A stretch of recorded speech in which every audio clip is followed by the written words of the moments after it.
Assalamualaikum warahmatullahi wabarakatuh. Selamat pagi saudara-saudara sekalian. Kita lanjutkan pembelajarannya masih di bab ketiga mengenai menyusuri kisah lintas zaman. Nah, di dalam kesempatan ini kita dihadirkan sebuah teks lagi ya, yang berjudul Hikayat Si Miskin.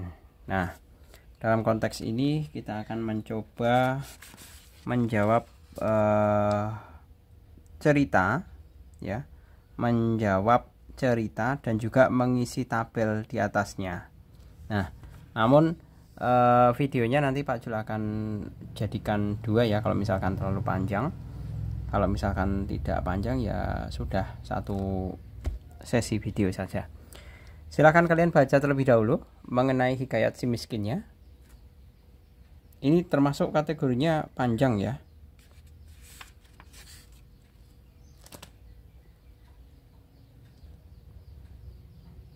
Bisa kalian pause kemudian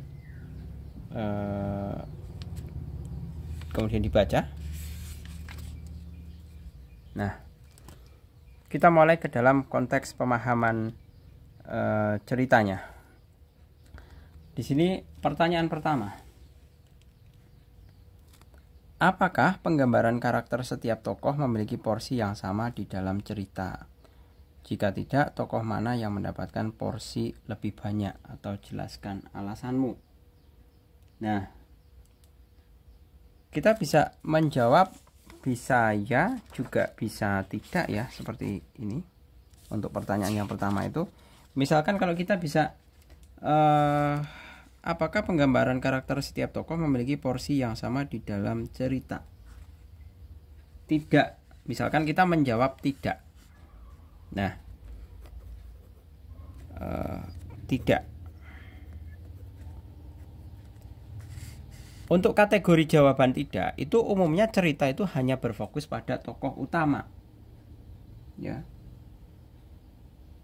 atau tokoh utama yang biasanya dijadikan judul dalam teks hikayat, seperti itu. Nah, tokoh utamanya itu biasanya yang memiliki peran sentral atau yang paling punya komposisi besar di dalam sebuah cerita. Dia di dalam setiap alur terlibat dan ada. Nah, itu bisa dikatakan kalau tokoh tidak memiliki porsi yang sama, hanya berfokus pada pemeran utama. Hanya berfokus pada pemeran utama. Nah, sebaliknya kalau kita menjawabnya setiap tokoh memiliki porsi yang sama di dalam cerita, ya. Nah, berarti antara protagonis, antagonis, tritagonis. Nah, ini semuanya diceritakan secara berimbang. Ya. Jadi sepanjang alur ketiga tokoh ini, protagonis, antagonis, dan tritagonis ini terlibat, ada. Nah, berarti kan tidak ada yang memiliki peran dominan atau tidak memiliki porsi yang berbeda. Jadi semuanya sama. Jadi misalkan perbedaannya ini kan berdasarkan karakter ya. Kalau misalkan perbedaan mengenai peran utama dan yang tidak utama, berarti antara peran utama dan figuran itu juga diceritakan sama. Figuran itu bukan pengganti ya, tapi juga yang terlibat terhadap yang ada di samping peran utama. Nah, itu diceritakan sama porsinya, seperti itu. Kemudian yang kedua, adakah keterkaitan antara karakter tokoh dan cara mereka menyelesaikan masalah? Mengapa? Nah, tentunya masing-masing tokoh itu kan punya karakter ya. Kembali lagi ke yang pertanyaan pertama di sini, bila dijelaskan antara protagonis, penyelesaian masalahnya itu kan pasti lebih kecenderungannya bisa sabar, kemudian objektif, ya kan? Jadi penyelesaian berdasarkan karakter tokohnya, misalkan tokohnya adalah protagonis, maka teknis penyelesaiannya adalah dia lebih sabar, lebih objektif, seperti itu. Berbeda dengan yang antagonis. Kalau antagonis itu penyelesaian masalahnya kan pasti biasanya dengan marah-marah, ya kan, berat sebelah, ya kan, kemudian subjektif penilaiannya. Nah, itu biasanya untuk antagonis. Sedangkan kalau tritagonis itu umumnya adil, tidak memihak. Adalah adil dan tidak memihak. Nah, ini adalah beberapa contoh teknis penyelesaian masalah dari masing-masing karakter tokoh, seperti itu. 3. Apa yang akan terjadi jika si miskin tidak jujur menyampaikan kepada istrinya bahwa mempelam yang didapatnya kali pertama berasal dari pasar? Apakah hal tersebut akan sangat mempengaruhi cerita? Nah, ini fokusnya si miskin, suami si miskin ya, itu tidak jujur kepada istrinya bahwa mempelem yang didapatnya kali pertama berasal dari pasar. Nah, kalau misalkan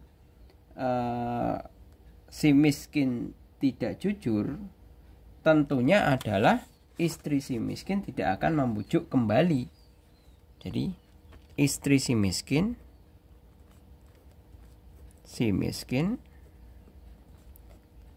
tidak akan membujuk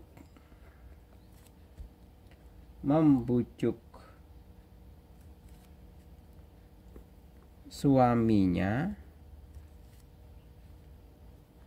agar pergi ke istana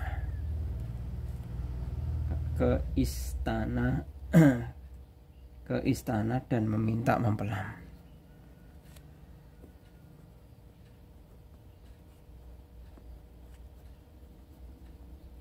Dan meminta mempelam ke raja. Dan cerita tentu berubah, atau cerita tentu akan berubah. Nah, kalau di dalam cerita si suami itu kan jujur, istriku, saya sudah dapat mempelam dari pasar tetapi busuk. Nah, dalam kenyataannya istrinya kan tidak terima.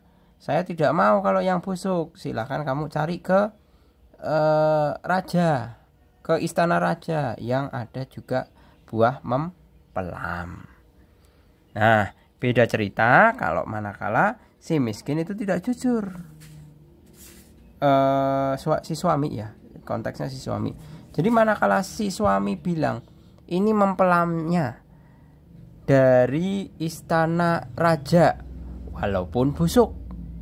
Nah, itu kan mestinya adalah si istri itu menganggap, oh ya, biasanya kalau pemberian dari orang-orang itu kan jangankan memberi, diceritakan sebelumnya ya, cerita sebelumnya ya, si miskin itu kan terlalu dianiaya atau beberapa penduduk sekitarnya itu kan tidak memperlakukan si miskin sebagaimana baiknya manusia yang lain. Jadi seperti sedikit ada diskriminasi. Nah, kalau misalkan si suami mengatakan bahwa saya dapat mempelam dari istana raja walaupun itu busuk. Nah, seyogyanya sekiranya pendapat tersebut itu kan seketika istrinya kan bisa langsung percaya karena kondisi keadaan sebelumnya yang memang rata-rata penduduk tidak memperlakukan mereka dengan baik, ya kan? Nah, seandainya suami tidak jujur, ya sudah, malah dia beruntung, dia tidak perlu mencari mempelai lagi ke istana raja, seperti itu. Kemudian yang keempat, ini banyak cerita ya, kayak dongeng. Ya memang sedang belajar tentang dongeng.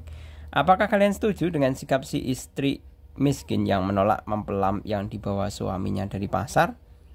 Nah, itu tergantung juga. Ada bisa dua versi itu jawabannya. Bisa tidak setuju, bisa setuju. Misalkan Pak Jul menjawab tidak setuju.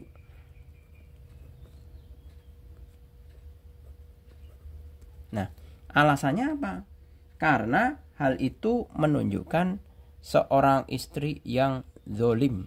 Kalau beberapa pemeluk Islam itu tidak tahu terima kasih terhadap pemberian suami. Ya, jadi tidak setuju karena hal itu menunjukkan istri si miskin sangat egois atau tidak tahu terima kasih terhadap suami, boleh, atau kufur nikmat juga boleh, ya terserah kalian mau mengungkapkan dengan kalimat atau bahasa kalian sendiri. Jadi bisa kufur nikmat atau tidak tahu terima kasih juga boleh. Kemudian kalau misalkan saya menjawab dengan setuju, ya setuju. Nah, alasannya apa?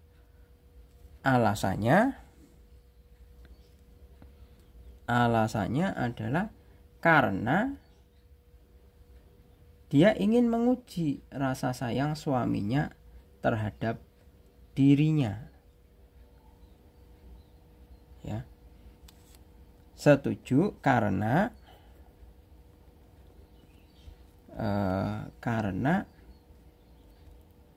ia harus menguji kasih sayang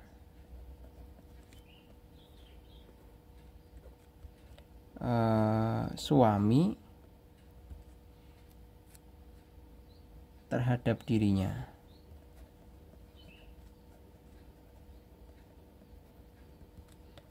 Dan kandungannya. Nah, jadi ada dua kemungkinan ya jawabannya.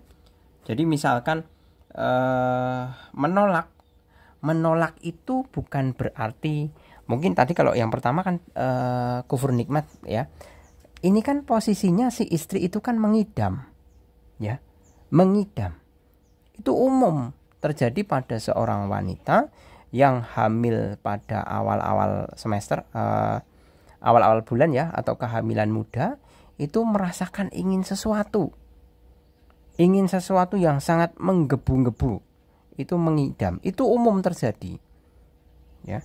Jadi kalau misalkan seolah-olah si istri ini menolak ya, dan kamu perspektifnya menjawabnya dengan setuju ya, itu setuju dengan alasan apa? Setuju karena ingin menguji.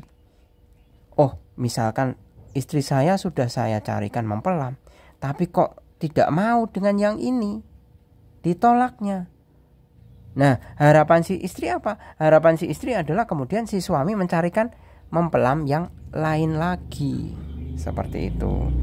Dengan tujuan dia ingin menguji seberapa besar kasih sayang dirinya terhadap si istri dan juga kandungan istri atau yang ada di dalam kandungan. Soalnya ini kan yang kita bahas adalah orang yang sedang mengidam. Seperti itu. Gitu ya, saya rasa cukup. Saya Pak Jul sengaja melengkapkan mengenai pendapat. Dalam kalau masalah pendapat saya berikan dua versi. Berikut mengenai argumen atau pendapat yang mendukung dari mengapa saya menjawab tidak setuju, sedangkan yang satunya mengapa saya menjawab dengan setuju. Pak Jul lengkapi dengan beberapa pendapat atau argumen yang mendukung pilihan jawaban tersebut. Oke, gitu. Saya rasa cukup. Semoga bermanfaat. Terima kasih. Selamat pagi. Assalamualaikum warahmatullahi wabarakatuh.